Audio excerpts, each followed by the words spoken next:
Daniel, when did you come to Korea first? First time was 2002 for the World Cup. Yeah. I was a tourist actually. I was a student at Oxford back then, and I had a really good friend who invited me. He's Korean, and he still is Korean. He invited me to the World Cup. He had some tickets for games, so we came over. 4 of us came together. It was just the best time ever. Changed my life. Right. So that was the moment when you decided to come back. Right. Did you know that you would come back, or? I had that feeling, yeah. You had that feeling. And but I thought I have to make it happen. Yeah. Because it's not necessarily a natural thing for some young British person to just go and live in Korea. And of course all my friends, they're all going to London to become bankers or something like that. So I was really taking a strange option. But I really wanted to come, and I just thought, okay. And so I taught English actually for a year. It kind of as a gap year experience, I suppose. I originally thought I'll just come here for a year, and then I'll think during that year I'll decide what I really want to do with my life. And then I ended up staying for 2 more years. I worked in an investment firm, so I did that whole London city type thing, but in Korea. And that was okay. But then in the end I decided to go back. I went to business school in the UK. And somewhere along the way I ended up becoming a journalist, and then the paper I worked for, The Economist, they sent me back here. So I ended up coming again. You know, your book is very well known. Korea, the impossible country, and lots of people who want to invest in Korea, who want to come to Korea, even for a trip. They just go to the bookshop and they pick up the book, and they think it's really, really helpful. And then I just got this book, Korean version. But tell me about the translation. The title is very different. 기적을 이룬 나라, 기쁨 잃은 나라, which means the country that achieved a miracle but lost its happiness. I guess you can translate like that, which is very different to the impossible country.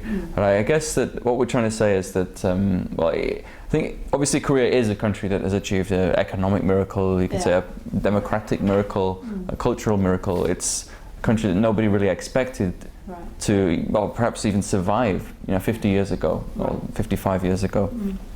But somehow it did, and did very well. But unfortunately, people in Korea, well, not everyone, but a lot of people in Korea are very unhappy.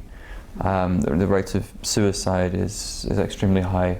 That's really sad. Yeah.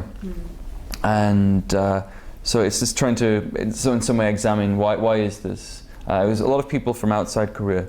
They don't understand how can it be, this country has done so well and yet people are so unhappy. And often it's, I think, something to do with, well, the forces that make Korea do so well. There's competitive drive and this orientation towards success, and I think competing with other people, and then the country competing with other countries, and there's never a sense of, well, what did I want to do? Or would I have been happy if I hadn't been comparing myself? If I'd just done something in my own way, would I have been happier? And so there's not much opportunity to do that. And so that's, I suppose, what I'm saying with that. You've just mentioned that the suicidal rate in Korea, especially young people, suicidal rates are very, very high. I think it's a very, very serious problem at the moment. We need more people. Look at China. Population is quite important, and then Korean population is now decreasing, and then now so many people, they lose their lives for small reasons. I mean, of course, for themselves, maybe they have a big reason. They may consider a big reason, but I think they focus on achievement too much. Whatever they do. So even when they experience bad things, from that bad experience they can learn quite a lot, don't you think? I think there's an inability to be satisfied. I think people, no matter how well you do, there's always. I think that's true in life. I mean, whatever I've done, there's always somebody doing something similar, better. There's always somebody smarter or richer or better looking or doing something in a more fantastic way. I think in Korea, it's almost that's unacceptable. Like you have to be not just good, you have to be number one in your class. You have to get the best job and the best. And that's so sad. But then only one person best. can be happy. But right. that one person was probably pushed by their parents to become that person. Maybe they wanted to be an artist instead. So they're unhappy too, probably. But what is the difference between Korea and UK then? From that point of view.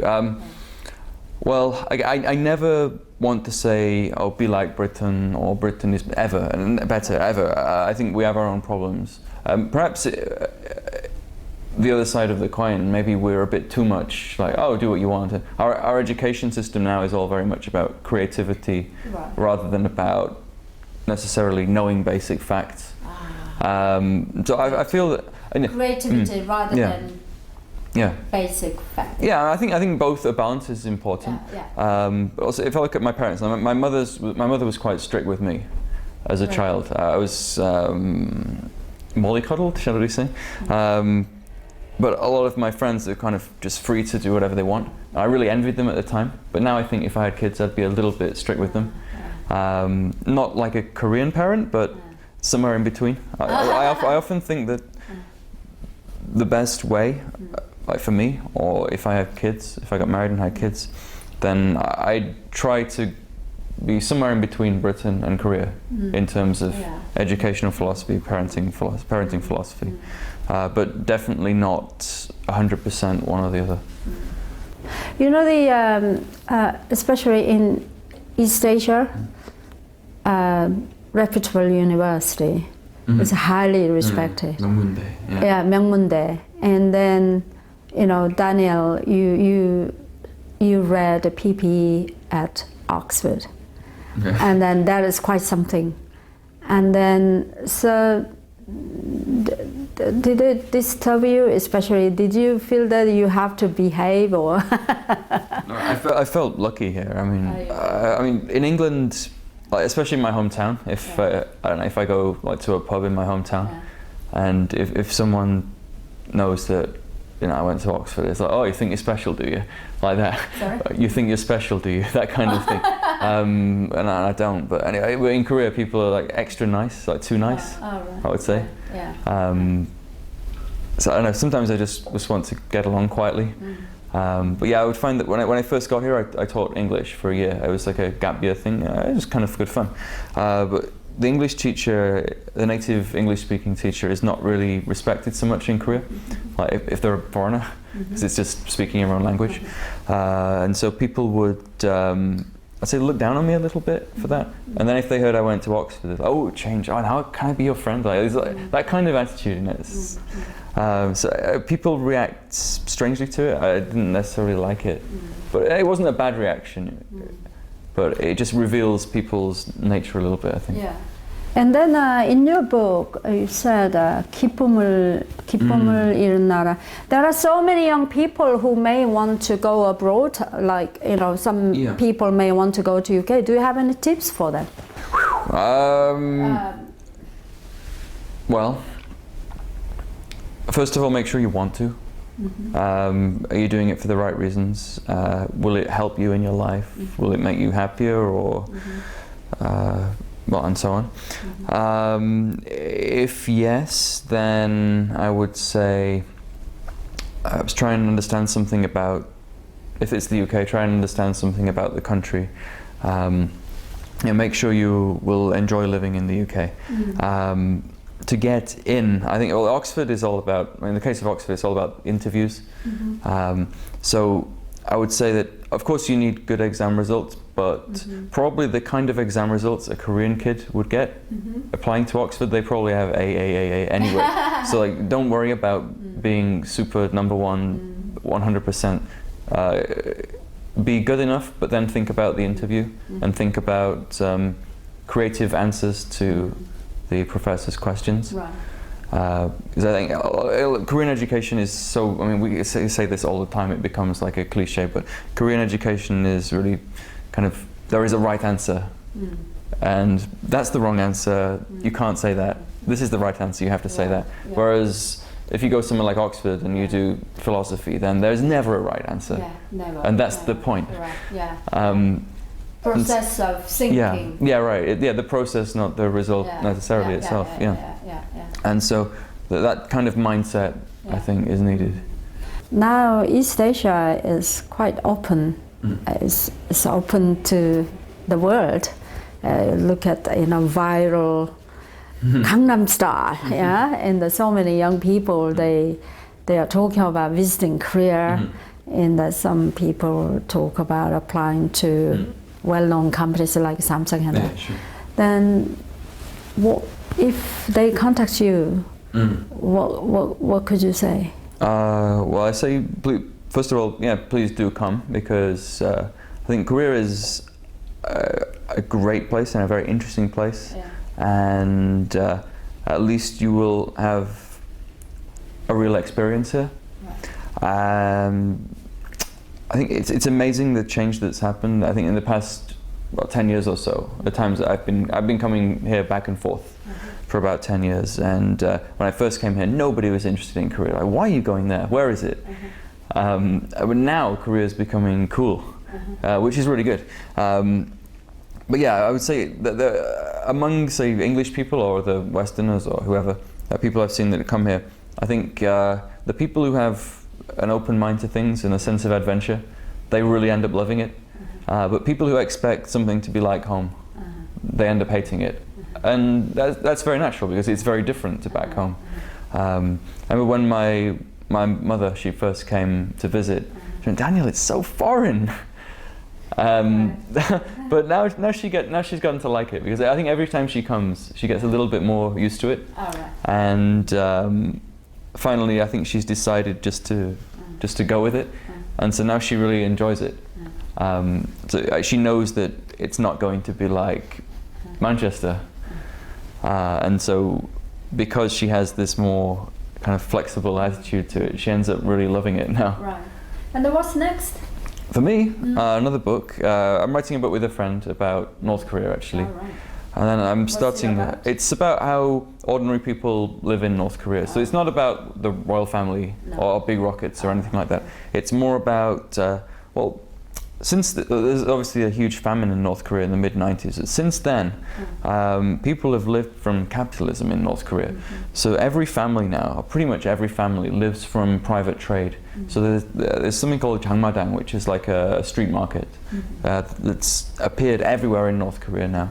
Any town, any city, and there'll always be like an ajumma, a middle-aged lady, and she is the breadwinner now. Like traditionally in North Korea, the man was the powerful one, but now it's often the woman, because she's making money, and so she's earning money in the market, and that's how families are living in North Korea now. And also the way that people they're listening to South Korean pop music, they're watching South Korean TV.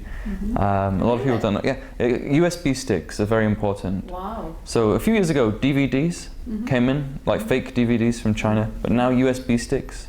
So USB sticks loaded with South Korean pop music and South Korean TV are going around. Wow. And people have these cheap sort of USB stroke DVD players. So anyone can now, I mean, even though the image of North Korea is very, very poor, most people still are able to watch TV if they want to, or see a TV program. And so with these USB sticks, and also, I mean, because with a USB stick, if you have one computer, a file can end up going everywhere, because you keep copying it. And so there's no internet in North Korea, but that's the nearest thing you can get. And so now people are becoming aware of the world outside North Korea for the first time. And so that's producing a lot of big social changes. And fashion too, I mean, Cheongjin actually, very near the north of North Korea. That city is known as the place where a lot of fashion trends start in North Korea. So there are girls there with skinny jeans or flared jeans. There's a lot of interesting stuff going on that doesn't really get talked about very much. So, do you know the title of your book? Well, we have a working title. It's just called North Korea Today, but that's very boring. So we'll try and think of a new North one. Korea Today. Good. I mean, it's accurate, I think, but it's we need a sexy title. And do you have any plans? How long are you going to live in Korea? Well, temporarily at least, I'm going to San Francisco. Oh. Mostly So with. you live in Korea? Well, I'll come back. I'll come back. No. Yeah, I'll come back. I'll come back. What? I'm starting a business with some friends. What kind of? It's an internet. Well, it's a tech business related to the travel industry. It will be an app that introduces solo travelers to each other. Right.